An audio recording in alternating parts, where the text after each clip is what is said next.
Bonjour à toutes et à tous et bienvenue sur Automoto. Alors aujourd'hui on a la chance de vous faire découvrir en exclusivité l'essai de la Porsche Taycan Cross Turismo avant même sa présentation officielle. Alors vous remarquez sur les premières images que la voiture n'est pas toute propre, mais c'est normal, elle a fait le tour du monde des journalistes essayeurs. Mais en tout cas nous sommes les premiers et les seuls en France à pouvoir la prendre en main avant même sa présentation qui aura lieu le 4 mars. Donc à une semaine de l'échéance, on n'a pas encore confirmation de tous les chiffres de ce nouveau modèle qui est un break, mais en tout cas on va vous livrer dans cette première courte vidéo nos impressions de conduite et vous retrouverez un peu plus tard l'essai complet de ce modèle. On devrait retrouver la même structure de gamme que la berline Taycan qu'on connaît. Donc aujourd'hui on essaye une version Turbo S, donc a priori elle devrait aussi avoir 761 chevaux. C'est le sommet de gamme de ce modèle et il est associé évidemment à la transmission intégrale qui est fondamentale sur ce break puisqu'en fait il a une capacité baroudeuse et c'est d'ailleurs dans cette perspective que Porsche l'a volontairement laissé dans son jus avec pas mal de boue.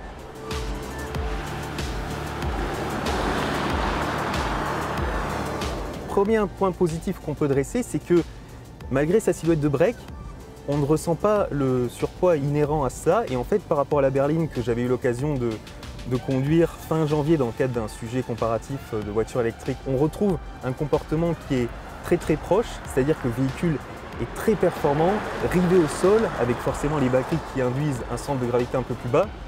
Donc ça, c'est très satisfaisant de pouvoir conduire ce break sportif qui est surélevé aussi, avec vraiment ce tempérament qu'on attend et surtout il affiche une belle polyvalence de conduite parce qu'en fait on s'est aventuré sur un terrain un peu plus accidenté et là où on aurait peut-être tendance à lever un peu le pied avec la berline Taycan, avec ce break baroudeur on peut vraiment rester à fond et donc c'est vraiment plaisant pour partir en week-end à un rythme assez soutenu.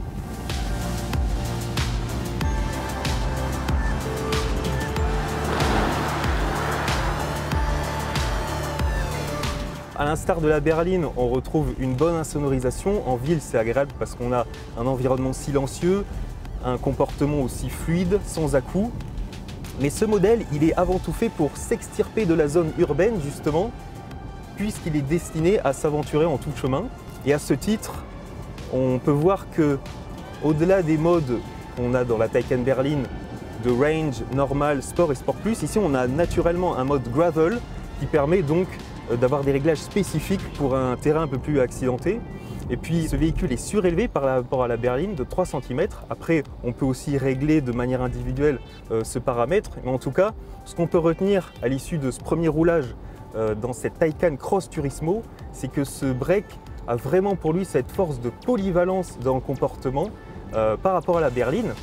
Alors après, il faudra surveiller si en entrée de gamme, les modèles peuvent aussi hériter de la transmission intégrale. Parce que je vous rappelle que sur la berline Taycan, pour la version d'accès qui est arrivée tout récemment en France, c'est une propulsion, une 2 roues motrices. En tout cas, notre premier galop d'essai nous apporte satisfaction parce qu'on a un modèle à la fois performant, confortable et vraiment très polyvalent dans sa capacité à proposer une belle habitabilité, évidemment, place arrière et coffre, et son aptitude à sortir des sentiers battus. Donc je vous redonne rendez-vous sur notre chaîne Automoto dans quelques jours, le 4 mars, pour l'essai complet de cette Porsche Taycan Cross Turismo. D'ici là, je vous dis à très bientôt sur Automoto.